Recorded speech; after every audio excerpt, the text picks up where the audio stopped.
I was in my locker room. This was 2004. I was in the locker room. I was doing the off season, probably right around this time of the year. And I was looking around the locker room and started thinking to myself, is this it? Am I going to be a legend for entertaining people for a few hours on Sundays and sometimes Mondays? And Thursdays now. And I just had this empty pit in my stomach. Like, this can't be it. There must be more. Ricky Williams is an NFL legend and Heisman Trophy winner who had an existential crisis that changed everything. In 2004, he stepped away from football to embark on a new chapter of his consciousness journey that introduced him to astrology. He now helps others harness this ancient technology for understanding their deepest motivations and authentic path. I started to travel. I started traveling around the world, and I found myself with a lot of time sitting, getting to know myself. I found myself in Northern California studying something called Ayurveda. She looked at me right in the eye, and she said, "Where is your Mars?" And what followed changed my entire life. It was probably the first time in my life that I truly felt seen. Ricky went from being coached on the field to being mentored in consciousness. And what he discovered through astrology offered not just personal insight, but a new way of understanding life's patterns. And I'd say if someone isn't asking themselves or they're not curious about their deeper motivations, then astrology really can't do anything for you except for entertain you. But if someone is truly desires to understand their deepest motivations, I might even say understand where they've come from, understand their purpose, understand why they're here, understand what they're here to potentially offer the world, this is what astrology can help us understand. Ricky reveals how astrology can help you bridge a gap between who you really are and who the world expects you to be. The planets in astrology are showing us it's a map of our desires. So the idea of fulfillment is there's certain deep desires that we all have. And until those desires are expressed or satisfied, we feel unfulfilled because we have an inner self and we have an outer self. The outer self is given to us. It's issued to us. That's where all of our issues come from, where who we are on the inside doesn't match with who we're supposed to be on the outside.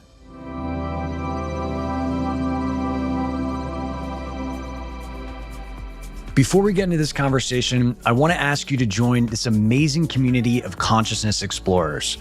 This whole idea of pursuing expanded consciousness and the boundaries of human potential while living a modern life is relatively new, which is why we interview revered masters, teachers, experts, and practitioners to help you on your own journey. To stay up to date on the latest conversations, simply click subscribe below and you'll be notified each time a new episode comes out. I am so grateful for all of your support and comments. I love reading them.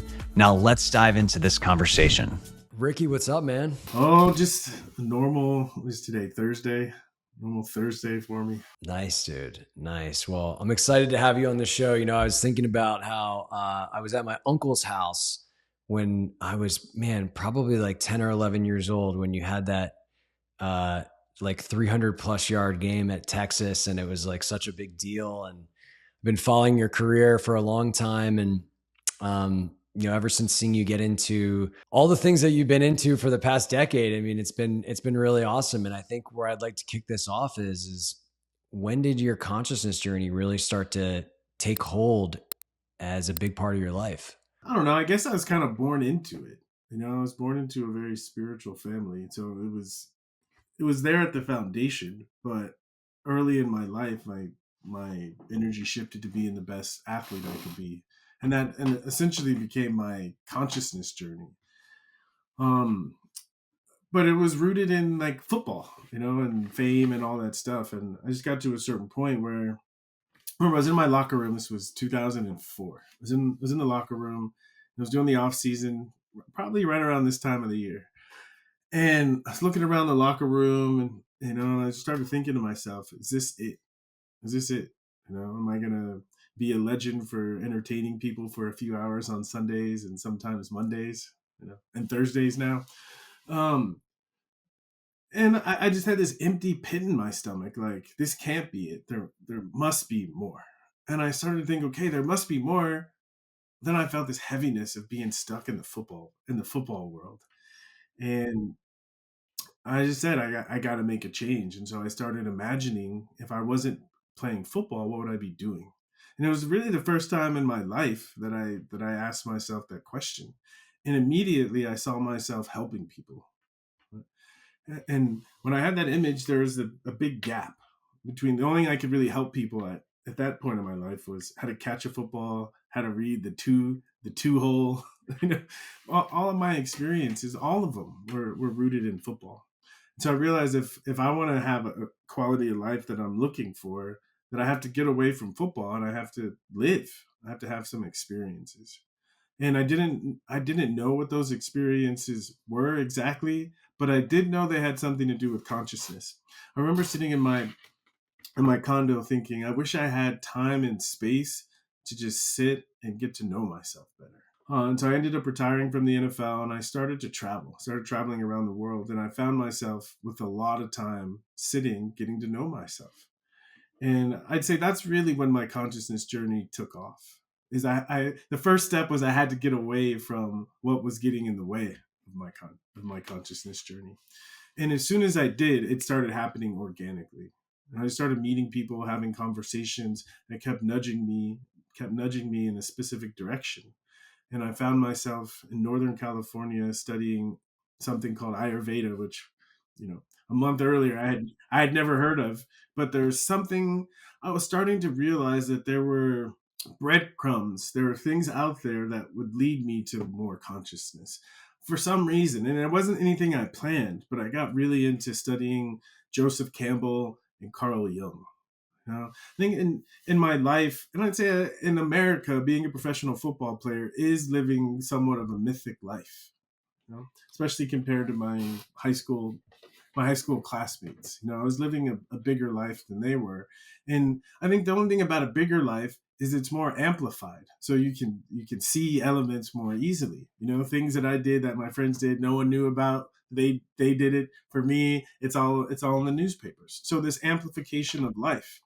But in that amplification, I started to see clearly the symbolic nature of the events that were showing up in my life. It was obvious, and all I had to go on at that point were just the stories I listened to in Sunday school. But even that was enough to be able to track there's something parallel between what I've read in religious texts and what is starting to manifest in my life. And that really, really caught my attention because it gave greater meaning to the ups and downs I was experiencing in my life. And to me, that was the first sign of consciousness. This idea of the larger world and what I'm going through in my everyday experiences are not as separate as I once thought. So I found myself in Northern California studying Ayurveda, and part of the Ayurveda course was we did yoga twice a week. And there's a spiritual retreat in Northern California, and one of the yoga teachers from the retreat came to teach at the school. And I remember after the class, after final relaxation, I went up to the teacher. He's a Swami. I went up to the teacher and I said, "Where can I get more of this?" So this is the most relaxed and peaceful I've been in my whole life, and it manifested through doing something with my body. So coming from an athletic background, I was like, "There's something here." And he said, "There's a retreat down the road. You should come check us out."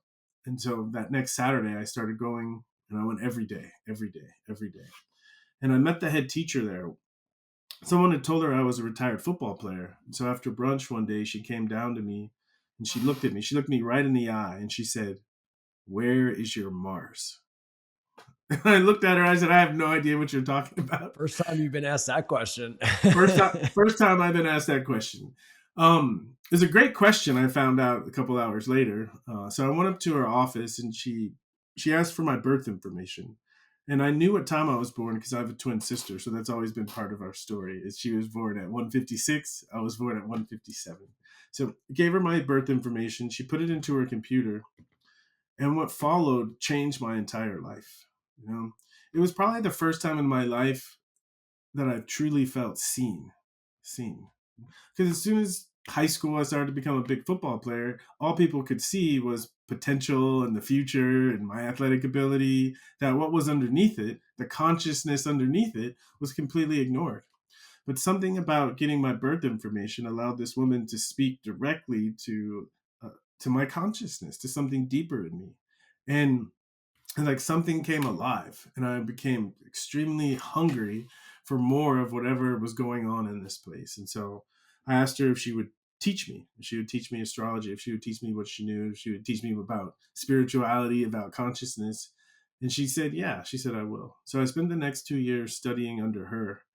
And it really gave me a solid footing. And I think the reason I was able to get a solid footing because the 27 years up until that point of being coached, in sports, I was now ready to be coached in consciousness. And I found a really, really good teacher, really good mentor. And that's how it all got started.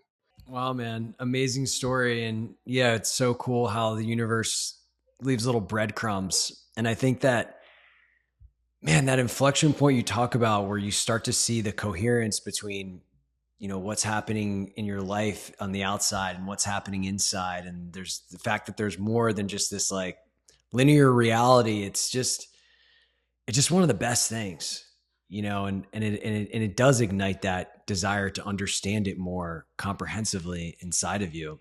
Well, I was gonna ask you, a lot of people on the show, they maybe have like heard of astrology and they know what their sign is, and that's about it, right? They don't really think about it as like a system to understand themselves in the universe.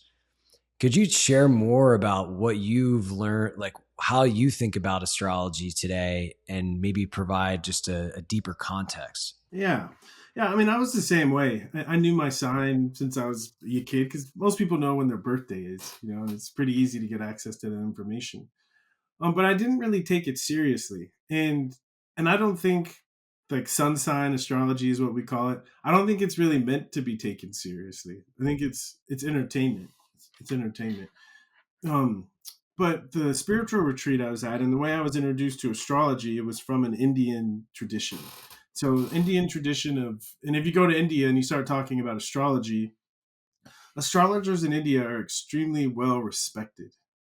You know, they're they're considered like teachers, mentors, because the assumption is if they've been spending their time and their energy studying astrology, that they know something. They know something. And I think the best way to explain it, modern astrology is very psychological. So the simple way is just understanding what makes you tick. Like the idea of what makes you tick, I could also say what moves you, because most of what moves us, depending on our age and our experience, but most of what moves us is unconscious. Why did I do that? Why did I say that? Why am I interested in this? Why did I end up doing that? Anytime that we're asking ourselves questions, where did that come from? Why did I do that? Astrology provides the answer. And I'd say if someone isn't asking themselves or they're not curious about their deeper motivations, then astrology really can't do anything for you except for entertain you.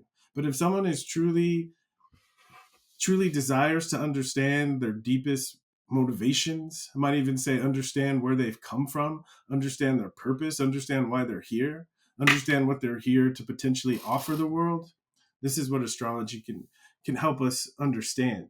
And to simplify it, I've done a lot of training in body work. And one of the things when you're working with the body, you appreciate that structure and function go hand in hand. Right?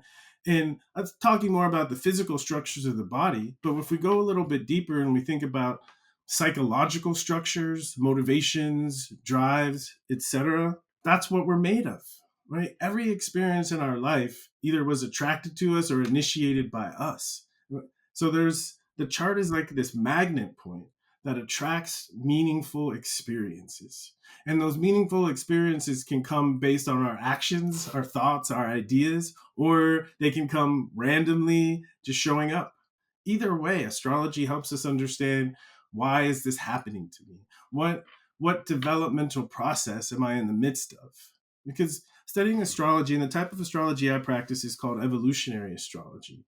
And the basic idea is that we're all on an evolutionary journey. A simple way to say that is every experience gives us an opportunity to become more conscious, to learn something. And so astrology can help us put the types of experiences, internal and external, that are showing up in our lives into context so we can appreciate what they are helping us develop towards. In football, a good analogy here, a lot of people get really excited about the beginning of the football season, But to me, the best football always is played at the end of the football season because they've had the developmental journey of getting to the end of the season, right? Every game we watch, we go back and we watch the film and we see what could we have done better? What did we learn about ourselves from this past game? And we know the other team is watching the film too, and they're learning about us too. So if we don't learn and get better, right, we're gonna lose. We're not gonna be able to perform well. So football really trained me for this consciousness path to appreciate that every experience, every practice, every rep, every game is preparing us for the next one and the next one and the next one. I love that, man. I think I've heard you say a quote in another podcast that we're infinitely gathering information and applying our abilities. Yeah. I think that's to me, and it comes from my football training, right? My number one job as a football player was to access all of my potential and find a way to bring it every Sunday. And so the way I approach life is, I think the purpose in life is to access as much as my potential as possible and bring it to bear on life, on my community, on the people around me. Because the more we develop our skills and our abilities, the more we have to offer the world, the more we have to offer people. From football, the more I have to offer my team. You know, I think one place where a lot of people get hung up on this is they like the idea, right? Like, who doesn't want to know more about themselves at a fundamental level? But the mechanism throws people off. They're like, okay, how does like the position of the stars and my birth date, like how is that connected to what I need to know right now in my life? And I just be curious for you to share more your perspective on that. So it's a journey, right? But at the beginning of the journey, someone has to be motivated enough to right, go through the valleys and the hills, right? They have to be motivated to do the work. So the phrase that's coming to my mind right now is timing is everything. Timing is everything. So, and it's obvious if we look at the world, is we have the saying, right? Oh, right, I just missed it. If I was here a little bit earlier or a little bit later, I would have got it, right? Or, wrong place, wrong time, right place, right time. So it's unconscious, but if we think about it, it's right there that everything happens at the time it's supposed to happen. Right? It couldn't happen any other way. That's why we have these phrases. Just missed it. So if we think in a simple way to break down astrology is the signs really are connected to seasons. And there's quotes, sayings, right? There's a season for everything, right? There's a season for everything. Another way of saying timing is everything. So we can only be born at a time that matches our destiny. Right? It's like if I want to grow certain plants, right? I have to look at a book to see, okay, what climate, what time of year, right? Can I plant these plants where they're going to get what they need to be able to reach their full potential? Well, I think we're only born at a time where the season is right for our path, for our journey. And so at that, we can only be born at that moment. And like the same way we plant a seed, embedded in that seed is the whole future of that plant, of that tree. And so I think of a birth chart, the moment of our birth encapsulates all of the potential for what we have the ability to become in our lives.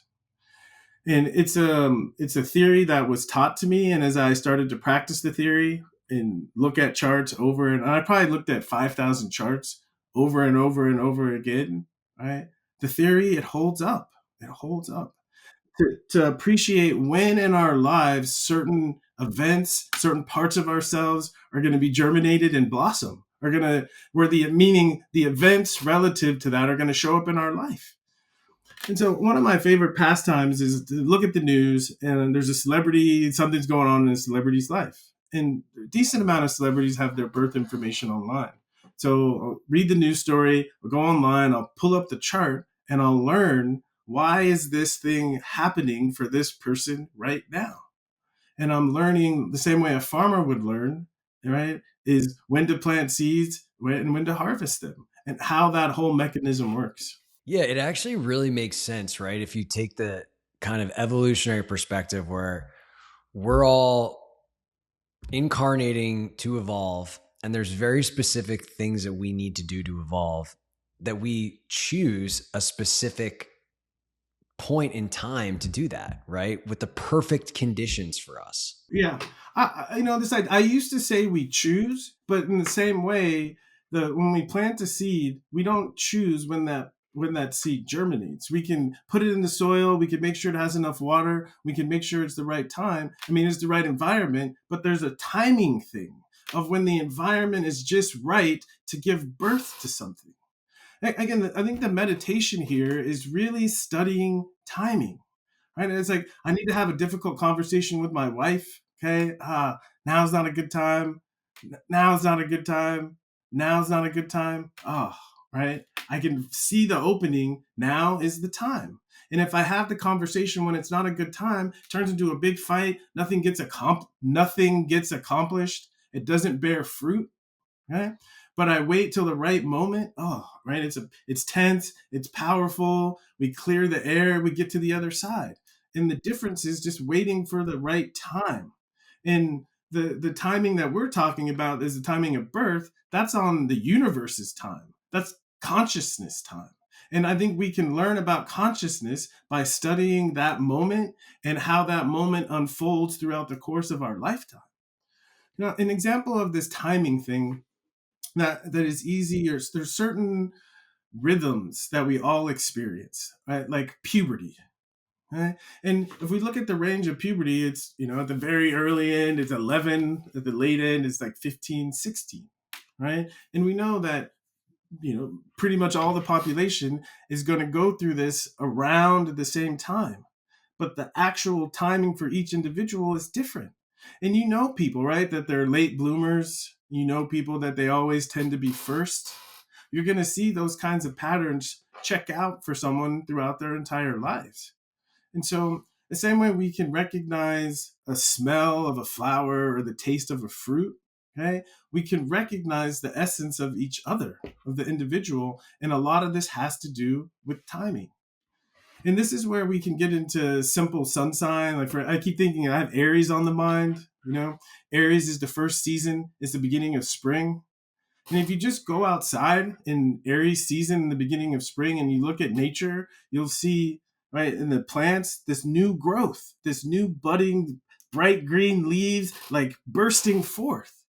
And if you hang around someone who was born at this time of year, there's going to be something about their character that matches the energy of spring.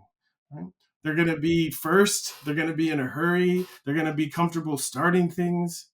Okay? They make good entrepreneurs because they're not afraid to start. They're not afraid, because that's the nature of Aries. If we didn't have spring where nature started up again, it's universal. And what I love about astrology is we get insights about ourselves just from watching nature. Well, we are nature. Yeah, exactly. We are nature. I think a question that I have, so I've studied things like human design, Enneagram, a lot of these different systems that kind of use birth date, time, location, et cetera, to tell you about kind of propensities that you have and allow you to actually have permission to lean into those in some regards. But what does a practical application of astrology look like on a day-to-day basis? Great question.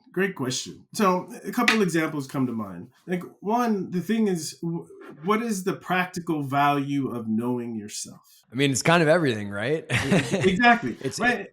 One example is, right, the one thing that I've noticed since I've used astrology to know myself better is it's really difficult to control me, because I know exactly who I am, I know where I've come from, and I know where I'm headed.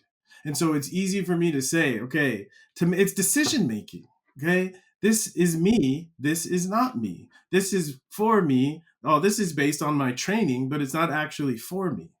So it's getting a sense of what the universe, right, desires us to be, and learning to live in accordance with that. Coming back to what you said, it's like in this day and age, the word religion is a bad word, but underneath the organized religion and all that horrible stuff is the idea of living the good life, of living right. And the issue with organized religion is they say this is the one right way to live. The beauty of astrology, it says that each of us has a unique path, has a unique right way to live. And so I imagine in the next 200 years that as we're in this time where religion is pretty much left, that it will reemerge, but it's going to be more of an astrological based religion, where the idea of what is right for me today, right, is different than what is right for another person today. And for us to be able to tune into what is right for me right now and to start to live from that place, it's magic. It is magic. Let's talk about bringing your whole self to work. If you're like many executives, including myself at one point, you might be living a double life. You have your personal career, and then you have your personal growth journey. Conscious Talent is changing that as the world's first executive talent firm specializing in connecting leaders and companies who embrace inner work. Imagine finding job opportunities where your contemplative practice, latest retreat experience, and commitment to your personal evolution are seen as strengths, not secrets. What if you actually felt like your career supported this aspect of your life versus competed with it? Conscious Talent is building a community of leaders and companies who are committed to both combining professional excellence with personal transformation. If you're ready to merge your two worlds with a fully aligned career, join the movement at conscioustalent.com. Here you can sign up for our talent collective to stay on top of future opportunities or find your next transformative team member.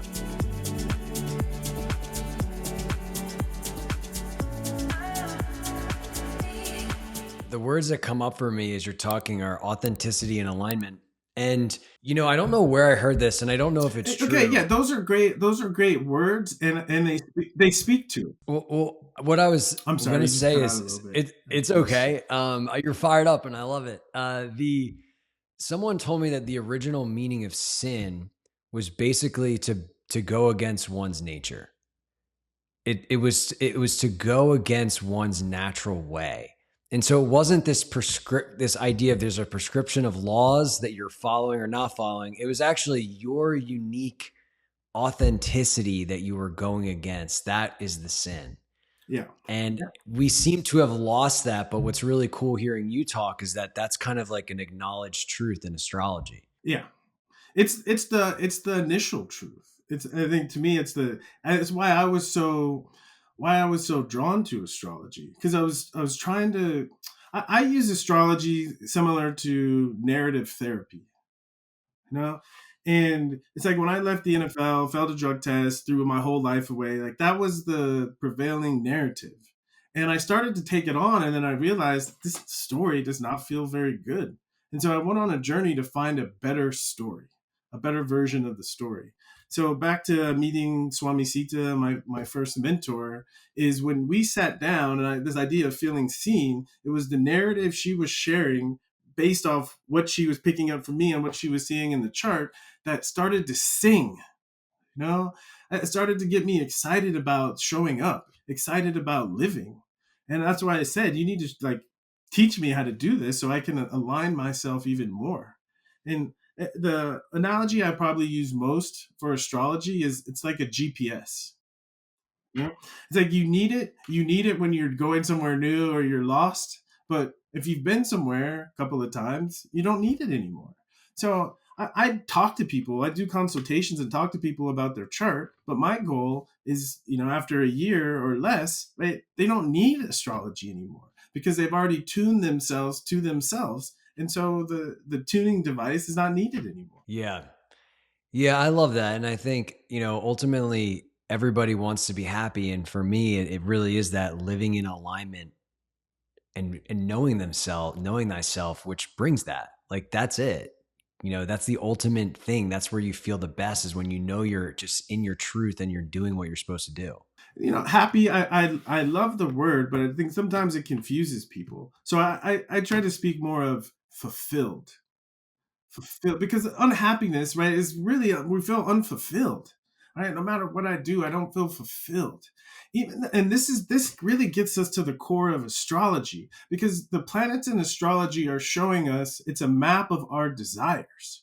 So the idea of fulfillment is there's certain deep desires that we all had. And until those desires are expressed or satisfied, we feel unfulfilled.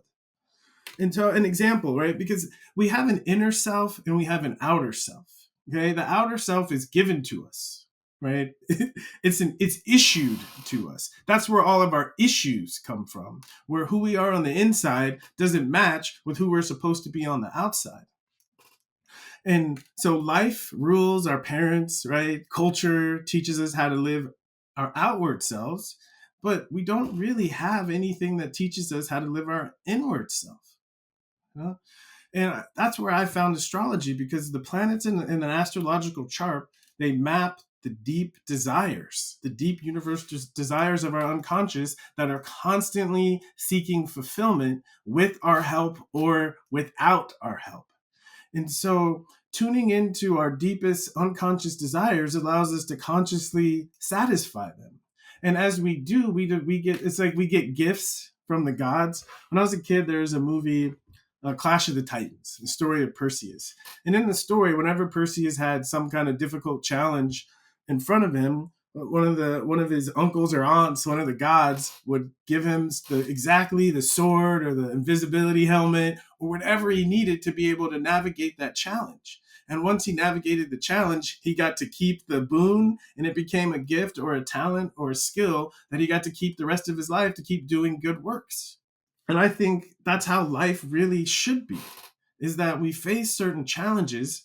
And if we look around, the resources for us to conquer those challenges are always there. And if we engage that way, I have the warrior spirit from all my football training. If we engage that way, right, we reap the rewards. And the rewards are often physical, money, people like us, people want to be around us, but they're deeper because something deep in us is satisfied in the process. And the manifestation is happiness. Well, the resources are always there. It's just a question of whether you can see them, and that's the essence for me of the consciousness journey, right? It's just becoming aware of ourselves and becoming aware of everything that's happening around us and the truth and greater degrees of truth. And that question, one of the things I've heard you talk about before and some other podcasts I've listened to you on is this notion of us attracting in an event or a person because there's enough power that is built up internally to bring that to the surface. And I thought that was a really, really powerful idea as we think about, making meaning of reality. Can you talk more about that? Yeah, that's one of my favorite concepts. And I think it's at the core of the way that I teach astrology. So it really is rooted in the planets. All right, I'll use an example. Okay, so back to the planet Mars. Okay, so Mars to the Romans was the god of war. Right? And so the reason Swami Sita asked where my Mars was is because she knew that I was a football player. So she knew that I was a warrior, and she was curious where that urge, what it looked like in my chart. And sure enough, right, that's what we talked about the whole time, is that I was constantly attracting stressful situations. Right? And we don't think of a warrior as someone who constantly attracts stressful situations, but that's exactly what we do. As a football player, right? Every Tuesday we get the scouting report, and I'm looking at the scouting report, and I see Ed Reed and Ray Lewis, John Lynch. Okay, oh man, that every competition, right, is a stressful experience that calls us to meet the challenge. And when we do, we get rewarded. And so what Swami Sita pointed out to me is that football was an outlet for dealing with those stressful situations, but my personal life, which was in shambles, was also a manifestation of attracting stressful situations. And once she pointed out that it wasn't something outside, that it was something inside of me that needed to learn how to be a better warrior that was attracting the experiences, it allowed me to reorient myself. And this is depth psychology. Carl Jung spent a lot of time talking about this, is that what we're talking about in the chart are desires in the unconscious. But ever since we're a little kid, our parents and the adults around us are trying to teach us to be upstanding citizens. Okay? But the truth is, our unconscious doesn't really care about what people have described or defined as being an upstanding citizen. And so there's a mismatch. And so a lot of times things that aren't deeper parts of us that aren't allowed to express, we have to suppress them. We have to keep pushing them down. And the nature of when you suppress something or you push it down, it gains power. It gains power, right? A simple example. I remember I was having a rough week with my wife. It was like every time we tried to have any conversation, it turned into an argument. Stressful, stressful. And so I told myself, I said, okay, no matter what she says, right, I'm going to keep my calm. I'm going to take deep breaths. I'm going to use my mantra. I'm not going to lose my cool. Right? And so I go downstairs and we start talking. And it's like the one thing in the universe, right, that she could say that would piss me off came out of her mouth. And of course, I got riled up. Right, our training was don't lose your cool, don't get upset, don't get angry, don't yell. That's our training. But for me, this powerful Mars has to express passion. And if I try to suppress it, what's going to happen is I'm going to attract external experiences that are going to trigger the release. And so I have to ask myself, do I want something outside of me to trigger a release? Or do I want to consciously think, where can I put my passion today? Right? And I think living consciously, living unconsciously, because when we're living unconsciously, what are we unconscious of, right? Ourselves, who we are, our deeper nature. When we live consciously, we're more aware of those and we live our life from that place. It's a word that's used a lot, but the word that comes to my mind, that's when life becomes magical. Because even in the magical text, the magic is that whatever I will happens. But if my conscious will is aligned with something deeper, oh, wow, then that's the manifestation because I've aligned my consciousness with truth. So when I speak, what happens is things manifest, things show up. This is a really interesting perspective, like the way you think about it as like attracting that situation from a desire versus, I know a lot of people, the school of thought is like, there's some reason that situation would trigger you that essentially in your subconscious that like wants to be healed, that like wants to like be brought into your awareness so that you can just feel whole and not feel triggered. And so, yeah, like how would you, are we talking about the same thing with different approaches, or is it just kind of just a fundamentally different belief around like why you would attract that in? Well, when we say why, when we say why attract it, that's where we're off base. And I think the issue I see with modern consciousness is it's too self-centered, right? Consciousness does not care what we want. It doesn't care. So what I'm saying is my training is don't lose my cool, right? That training is the issue that forces people to lose their cool. Because their response to something inside of them is to suppress it. It's not to express it. And when we suppress, it builds up power and it sends something to us. So to me, the whole thing, it wasn't about losing my cool. It was about noticing when I feel the passion, not to suppress it, but to find a way to express it. We are not put on this earth to suppress anything. We are put on this earth to express some kind of truth or some kind of essence. And so the difference with my approach is it's not moral, right? Not in a moral sense of anyone can say what is right or what is wrong. I don't think we can, because there's something deeper inside of us that doesn't have a point of view about right or wrong. And when we do, we tie ourselves up into knots. And so I believe that the reason we're on this planet, and this is what consciousness is about, is to become ourselves. But ourselves is something that information only exists within. And if we track it, we see what it is, because when we try to be something else, ourselves find a way to mess it up. Yeah, it's really interesting. It's a really interesting way of looking at it. And I think, a lot of people, when they hear about this, I know places that my mind goes is like, okay, so I understand this notion of like being in the present moment, right? And showing up like in my truth and how my deeper essence wants to be embodied. What about things like direction for life? We talk about like like expression, doing the thing we came here to do. How does this work start to make that process easier? Because it allows that process to be organic. once we start to align with who we are on a deeper level, it's the same way. With the same way we can attract things that get in the way, we can also attract things that represent our path. And I think the more you live aligned, the things you attract are consistent with your path. That's why I keep using the word magic, because life starts to feel magical. And we all have glimpses, right? The modern term is synchronicities, meaningful coincidences. Well, when you're on your path, life becomes a meaningful coincidence. The right doors open, the right doors close. It's because we're living not separate from consciousness, we're living aligned with consciousness. So we have all of these words, but it's quite literal. We step into the flow of life, we're not separate from it. And we all have had this feeling of feeling separate from the flow of life. We have to bring so much force, right, in order to figure things out.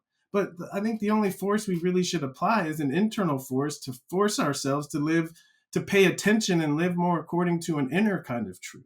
And part of the evidence that you're doing it is the doors opening. And purpose just manifests. It like shows up in front of you as choice A or choice B. And choice A feels like, oh, this really sings in my heart. And choice B, this might sing in my head, but something doesn't feel right. Right. And so as we start to align ourselves with the choices that are most aligned with who we are, purpose, meaning, they just show up. You don't have to look for them. Yeah, I love that. And what comes up for me is my spiritual teacher was like, I remember I was telling her about how I was like thinking about which business to start and all these different things. And she's like, the right thing is just going to fall into your lap. Like, and you'll know. And that's exactly what happened. And I agree. Like, as you get more into alignment, that stuff just starts to happen more and more. You can start to trust it more. And then all of a sudden, there isn't this pressure to figure things out. You got it. And you can actually be in the present moment. You got it. That's 100% accurate. But the only thing I would add is it'll fall in you said it, but it'll fall in your lap if you're doing the work. Yeah, man, 100%. So, I know you have an app, and also coach people. Like, talk to us a little bit about what your vision is for Lila and how this stuff starts to become, more well known, more embraced, more people finding alignment in their life. Yeah. Again, I created Lila as like I used this earlier as like a GPS. And the tagline for the app Lila is, and Lila means divine play. It's kind of what we're talking about, living in the flow. Yeah. And I call it timely food for thought. Timely food for thought. Because I realize, right, if I'm talking to a friend and my friend says something to me that puts me more in the present moment, okay, that being in the present moment, that's going to last maybe even the rest of the day. And I'm going to avoid, falling asleep at the wheel or doing something unconscious because of that tuning. And so I created Lila just to tune people in. And you can read about yourself, which we call the natal chart. You can read about what's going on currently. And when we say in a chart, when we say what's going on currently, we're saying what characters inside of you are currently up for development. And so we can look at the natal chart, the potential for the life. We can look at what's going on now. Which of those potentials are being active? And just reading the content, we've done a good job of keeping out as much jargon as we can and really speaking like psycho-spiritual poetry. So it's easier for people to take the symbolic language and find a way of what we're saying and what events in their life that are currently up or do those connect to. And it gives a sense of perspective, because we're looking at what's going on in your life, not from what you want or what you think, but from a consciousness perspective, to help people get that point of reference of, what is the meaning of this? Why is this going on? I can see that being incredibly useful. I'll probably be downloading it after this conversation. It's a project. It really is, because still astrology is very niche, and I think consciousness is niche too. And I think people are flocking towards consciousness, but I think astrology is where there's an overlap of consciousness. And as an example, I hear a lot of people say, I am spiritual but not religious. Okay. My interpretation is I believe in something, but I have no idea what and or what to do about it. And astrology changes all of that because you can take all of the consciousness training or learning that anyone has had and you can view it through the lens of astrology, which helps you see how does this apply to me today? Talking about being in the present moment, there's infinite spiritual truths out there. But on some days, right, hard work pays off. It works brilliantly. You work your ass off and it pays off. Some days, right, sitting back and waiting for something to fall into your lap, it works beautifully. The harder I work, it seems like the thing I want gets further away. But when I just take a chill pill and relax and be grateful, wow, things just flock in. Okay? So again, there's infinite good advice out there, but how do we know when to take those pieces of good advice? I think astrology can really help. I mean, what strikes me is, like you can be on a spiritual path and you can be using everyday life as a mirror to understand yourself, but there's still this kind of like map layer, right? That of like another dimension, right? Of like the bigger picture. And I can see where having astrology and like that type of compass for additional perspective and context is super useful, because like I'm just thinking about a situation personally. It's like me and my mom got in an argument last night, and I'm like, okay, we got in an argument. Well, I know we got in an argument because she activated this pattern that's like based around something that happened when I was a kid, blah, blah, blah. That's useful. But there's also like well, why did that event occur besides that? Like, oh, and what does that mean for my broader life path? And that's something that there might be more to know there that I'm not getting by just relating it to it in the way that I was. Yeah, well said. Well said. I think the psychological level of what happened to us when we were kids is useful, but even that, what happened to us as kids was activating something that happened before we were kids. So, and I think astrology can tap us to that deeper desire that is trying to manifest through life. And so it allows us to get underneath the psychological layer. And I'd say the best word for that is the consciousness layer. Because the psychological dramas of our childhood, right, are just manifestations of deeper consciousness. So why stop there? Why not go to the source? Why not go to the root? And the source and the root, I feel confident saying astrology can take us to the source or the root. And here's why I feel confident. So a little history lesson, okay? The history of written language is synonymous with the history of astrology. So the first, at least at this point in our knowledge, the origin of writing, as far as we know, comes from Mesopotamia. They found a bunch of clay tablets with stylus marks in it. And a big part of the library they found were astrological observations. So our first introduction to the planets, this is before astronomy, right? Our first introduction to the planets is they were introduced as gods. It's gods, right? Mesopotamian gods, and then astrology spread to Greece. They became Greek gods, and then astrology spread to Rome, and they become Roman gods. And those are the planets that we still use today.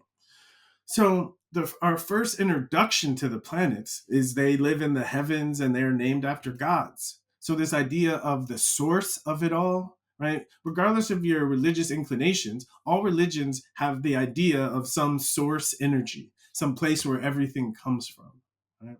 And so astrology is a map of those elemental key forces of the universe. So you mentioned earlier, astrology can help us understand the universe. And since we are manifestations of the universe, astrology can help us understand ourselves. And because of that, we can understand the universe through a deep understanding of ourselves because they all come from the same place. Well, that aligns to the Hermetic principle, as above, so below, right? That's what it means. As you understand yourself, you understand the laws of the universe. Exactly. Yeah. And what's so funny, man, it's like, here we are, 2025, whatever. And it's just like, man, people figured this out a long time ago. And, it's just coming back into the modern radar for a lot of us, at least. Well, you say people, but I think that's the difference between then and now. Is back then, in order to figure this out, right, you had to be in the priestly class, which was a very tiny class. the beauty now, and why I'm so excited about launching this app, because of technological advances, now everyone can have access to this information, right? And that's just the starting point. It's like the printing press, right? Once we had the printing press, everyone could read the Bible themselves, and religions changed drastically after that. And I think this is a modern technology that now we can create an app that shows us where the planets were when we were born and where they are at any time in history. Everyone at least now can read the book. Everyone has access to the tool to be able to see for themselves, what is this and how can it help me? Yeah, no question. The information age laid the foundation for a revolution in consciousness. And I think now we're at another inflection point with AI where, hey, all of that can be personalized. All of that can be increasingly intelligent. And we're at another inflection point. And so it's going to be super interesting to see how it all plays out. I know in addition to Lila, like you have other things that you're a true Renaissance man. And I appreciate that about you. I'm curious, like what else you got going on? Is there other things that you're excited about? Honestly, you just said it. It's really, I feel like I found my thing with helping spread the word about this tool. And you mentioned AI. So I spend most of my time working on AI applications of astrology, working on how to teach a machine how to personalize and give people meaningful, helpful insights to help them in their lives. All the other stuff I do, I have a cannabis company and spreading the word, but all of it is related to consciousness. And I think, again, I'm all in on the astrological tool and what it can help. An example is cancer research. Right? I think we're going to see a revolution. We're going to see a renaissance rooted in astrology because it's a form of measurement that we've ignored. So once people appreciate we can measure the quality of time, they're gonna see history. We're gonna see all the sciences, right? Have a revolution because people are going to start to see the validity of this tool, and they're going to start to apply it going back in time, and new cosmic insights are going to start to emerge. And that's exciting, and to feel like I'm a part of that, and at the very beginning of this renaissance and this change, I'm stoked. Well, you got me fired up about astrology, man. I'm feeling like, okay, I'm a little late to the party, I guess, but I'm glad that I know that it exists. So I definitely will be exploring it more on my own. And I'm grateful for you that you're making this more accessible for people and spreading awareness. I think for people that are listening that want to get to know more about Lila or your work or all the things you're doing, where's the best place for them to do that? Lila. So the website for Lila is called lilaverse.app. lilaverse.app. And all of the information about what I'm doing is evident on that site. And Lila, Lila, is available on Android, Google Play Store, and Apple Store. And the AI work that I'm working on, it's an app called Ask Lila, and I find it's a better tool for people that are just entering astrology, because all you have to do is ask a question and you start to get feedback about yourself through the lens of your chart. So those are where I'm putting all of my energy into right now. Nice. Well, we'll make sure Lila gets introduced to a lot of people, and we're super grateful for you, Ricky. Not only just for this conversation, but just for what you're doing in the world, man. It's inspiring, and keep shining your light, dude. It's awesome. Yeah, I have to say, like, this is really fulfilling for me, just because I got to the point where I learned to not care what people think. So I'm just working.